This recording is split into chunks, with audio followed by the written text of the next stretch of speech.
Okay, so let's go ahead and convert a point from polar to rectangular coordinates here. So I'm going to take the point we worked with in the other video, just showing you where it was, the point 2, 3 pi over 4.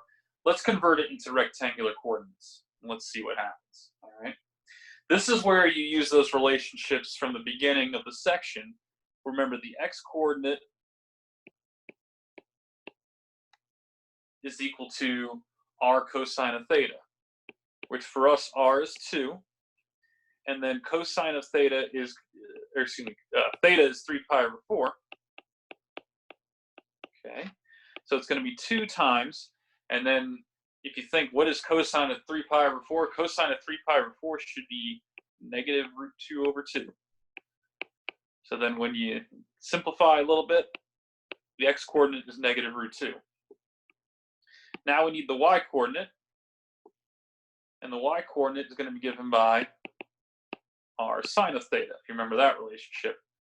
So I'm going to do 2 times the sine at 3 pi over 4. And if you remember, the sine at 3 pi over 4 is positive root 2 over 2. So this will come out to a nice clean root 2. So that means your coordinates in rectangular form, so the one that we're kind of accustomed to, the x-coordinate is negative root 2, the y-coordinate is positive root 2.